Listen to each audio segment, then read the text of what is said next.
secrète, magique. Ça veut dire la sorcellerie, c'est la magie. Qu'on trouve chez toi quelqu'un qui fasse la magie. Ça veut dire quand quelqu'un fait la magie, c'est un sorcier. Dieu ne veut pas que parmi les enfants de Dieu, dans son peuple, au milieu de son peuple, dans Israël, que l'on trouve quelqu'un qui fasse les métiers ou qui soit magicien, astrologue. Imaginez un peu, Dieu ne veut pas voir ces gens-là. Un enchanteur, un envoûteur. Et les gens qui font les métiers semblables et les choses semblables. Ceux qui font passer leurs enfants par le feu. Ou ceux qui offrent leurs enfants au dieu Moloch, qui les brûle.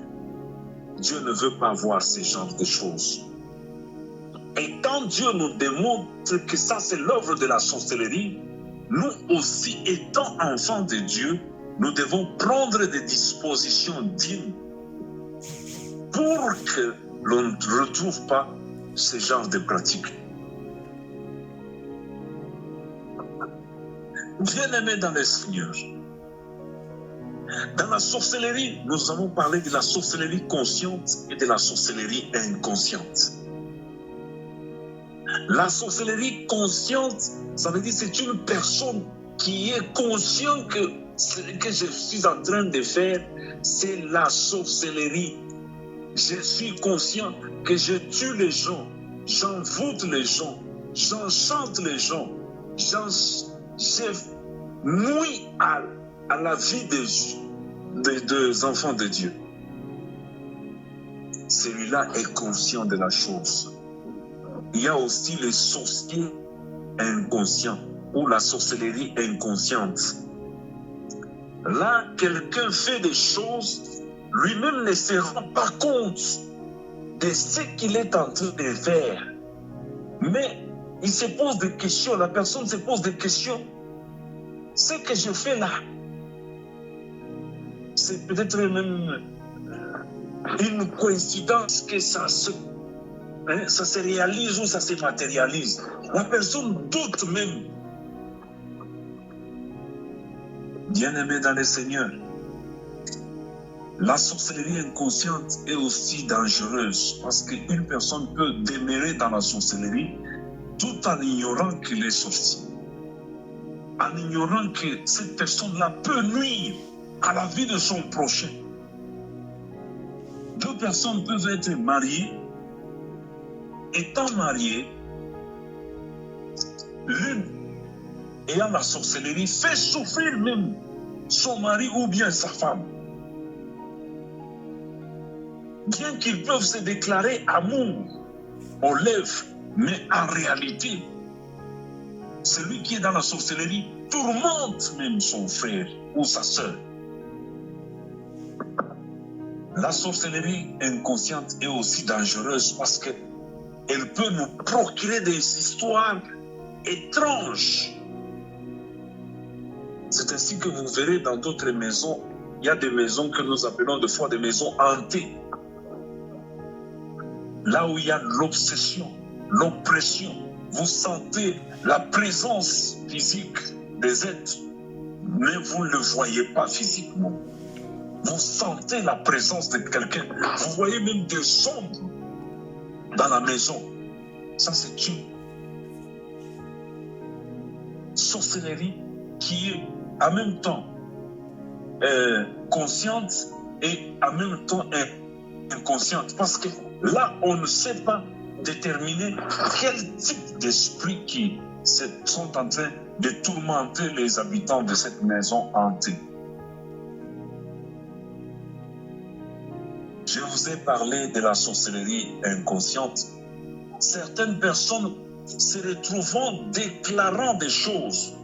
Et chaque fois que l'on dit quelque chose, on voit la chose se matérialiser ou à la chose arriver.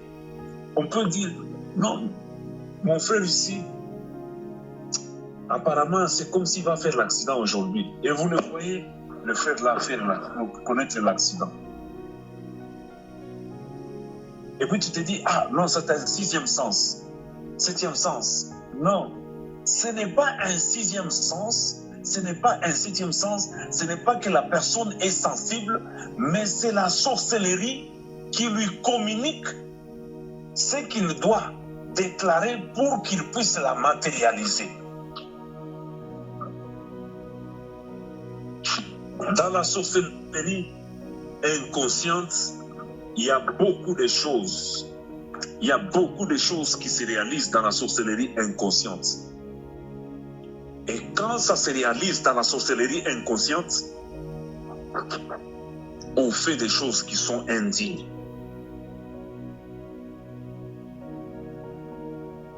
Et quand on fait des choses qui sont indignes, on ne se rend même pas compte que ce que l'on a fait, ça nuit, ça a causé du tort à l'autre.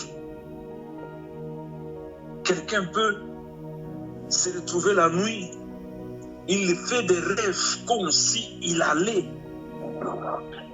dans des fêtes. Il prenait des avions, il effectue des voyages dans des avions, dans des véhicules, se déplaçant sur des bateaux. La personne fait des rêves et puis elle se retrouve dans des milieux de fêtes. Des fois, vous allez vous retrouver le matin, vous mangez même la viande, comme vous avez rêvé manger la viande. Et vous vous dites, ah, ce que j'ai rêvé, je l'ai vécu. Non, il était dans le monde sorcellerie, mais comme tu es inconscient, toi tu les perçois comme des rêves. Quelqu'un peut voir des accidents se réaliser.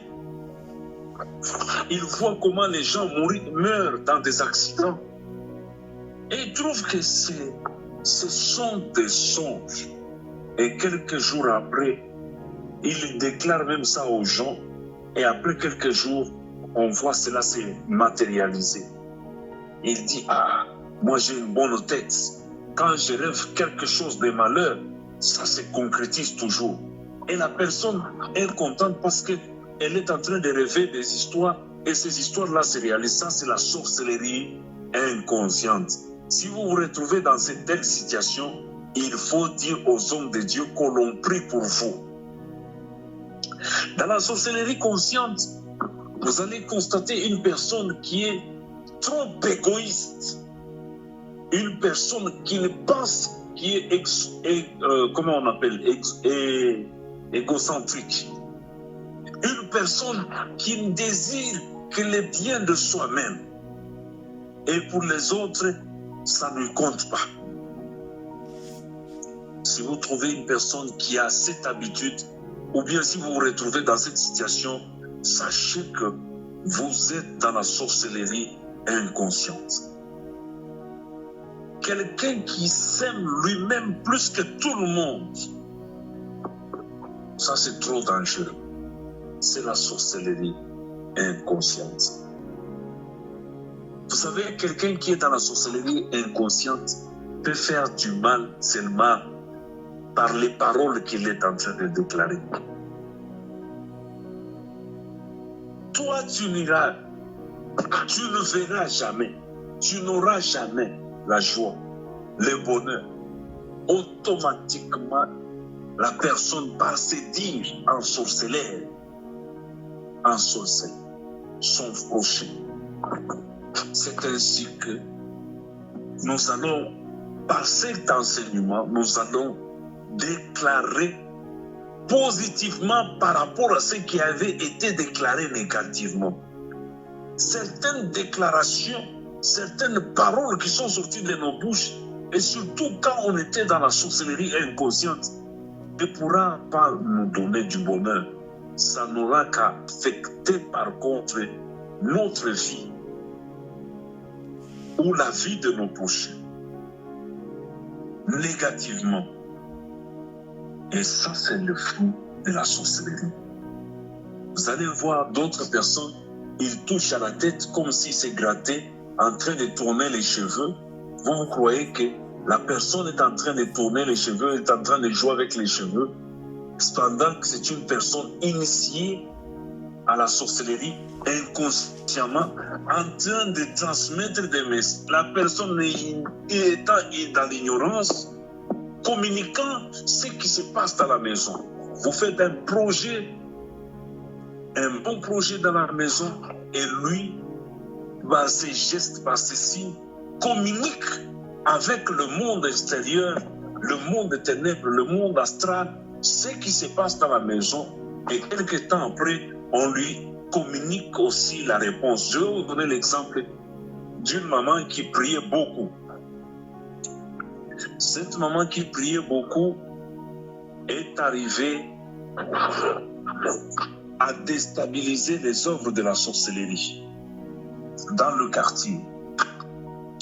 Ils étaient mal à l'aise jusqu'au point où ils se sont dit, il faut combattre cette bien-aimée. Et pour la combattre, qu'est-ce qu'il fallait faire? Il fallait pousser cette personne à pécher contre Dieu. Et comment le pousser à pécher contre Dieu? Il fallait utiliser des gens qui étaient dans la sorcellerie inconsciente contre la personne, à l'inciter à pécher. On a pris un petit qui était dans la sorcellerie consciente, on dit, si il faut que ta maman oublie, soit si elle n'oublie pas, il faut que tu nous aides, qu'elle ne puisse pas savoir que la farine dans la maison est en train de s'épuiser dans le seau de farine. Et chaque fois qu'on envoyait l'enfant allait récupérer la farine sans signaler l'état du seau, de la farine dans le seau, voulais-je dire. Et un bon jour, la farine s'est épuisée et la femme s'est rendue compte que c'était l'heure du retour de papa. Comment préparer la nourriture pour papa alors qu'eux avaient déjà consommé d'autres histoires. La femme là a dit, bon, en attendant que votre père n'arrive, comme ça vous prenez un peu d'argent, vous allez acheter un peu de provisions, on prépare pour papa.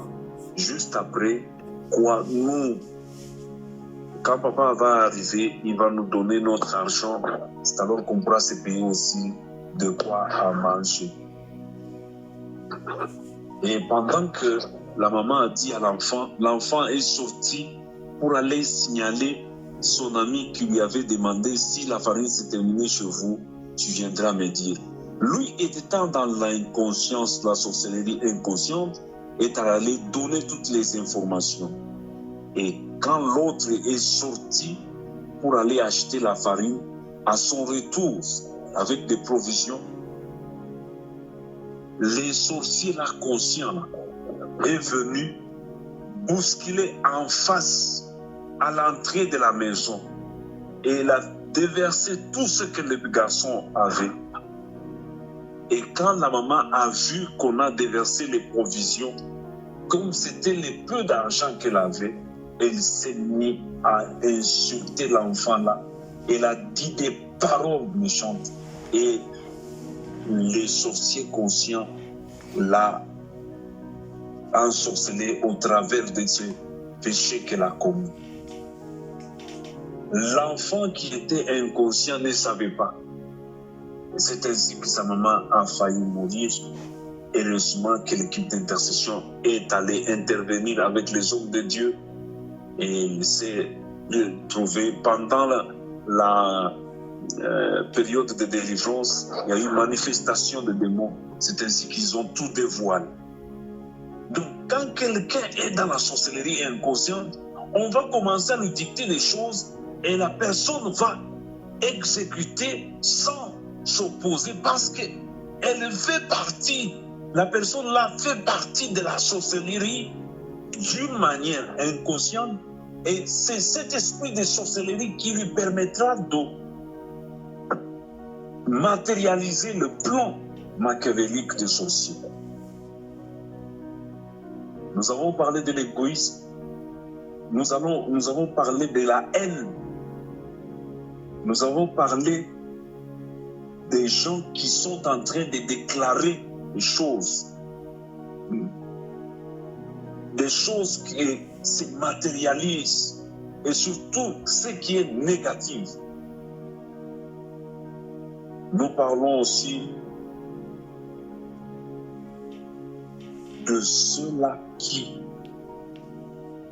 dans la sorcellerie inconsciente, qui sont capables de colporter, faire le colportage.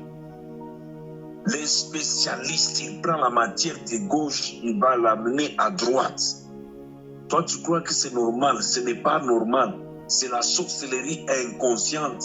Elle te pousse à raconter. Il y a une personne qui m'a donné son témoignage, soit disant que les gens qui sont dans le monde de la sorcellerie ne font que accuser les autres. Cet aspect ici est dans la sorcellerie inconsciente et consciente. Trop parler. Quelqu'un qui parle beaucoup, la Bible dit, il ne manque pas de péché. Donc quand quelqu'un parle trop, celui qui est dans la sorcellerie inconsciente, il ne saura pas qu'il est en train d'ouvrir des portes au diable pour que ce dernier puisse déstabiliser. Ah, les temps nous fait défaut. Nous sommes encore à la sorcellerie inconsciente. Déjà, il est presque temps. Là, il faudrait que je laisse l'occasion aux gens de prier et de détruire encore les œuvres de la sorcellerie, parce que la sorcellerie nuit. La sorcellerie tourmente. La sorcellerie envoûte. Je vous ai donné l'exemple de Balaam et Balak. Balaam, c'était quelqu'un de bien. C'était un prophète. Balak qui était un roi qui voulait voir les enfants de Dieu maudits. Il était mécontent de voir la prospérité, la haine. Il ne voulait pas voir les autres prospérer. C'est ainsi qu'il a cherché un prophète pour maudire les peuples d'Israël. Et ce prophète, quand il est arrivé, la Bible dit, Dieu lui a interdit de maudire les enfants d'Israël. Quand quelqu'un est animé de haine, il est capable de faire du mal aux autres. Il est capable d'étouffer. Il est capable d'empêcher. Aujourd'hui, quand nous regardons les Africains, l'esprit de haine, vous connaissez les crabes. Quand vous prenez des crabes, beaucoup de crabes, vous les mettez dans une assiette. Vous les laissez, aucun d'eux ne pourra sortir. Pourquoi?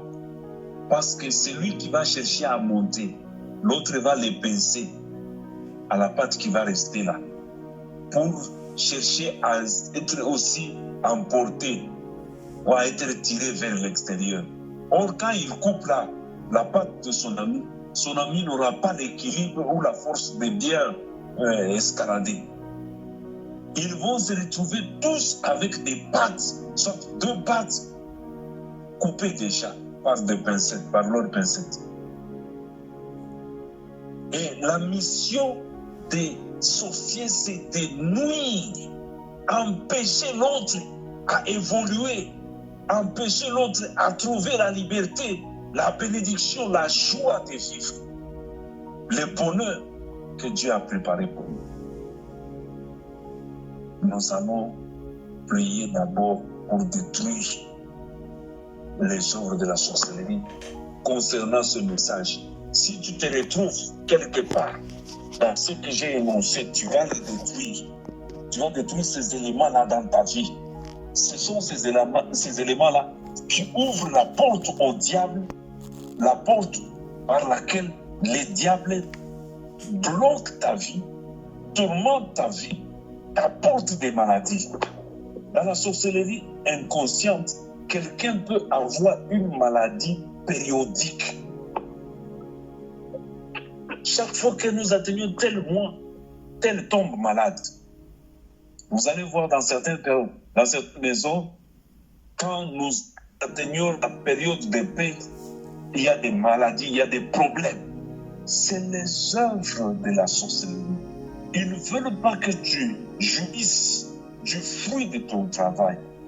Quand tu es béni financièrement, au lieu de prospérer, de programmer des choses et d'évoluer ou de vivre l'excellence, lui te crée des maladies périodiques pourvu que tu dépenses, que tu n'aies pas à te concentrer sur tes projets, sur l'excellence. Tu vas détruire ces paroles ou ces œuvres dans ta maison, dans ta vie.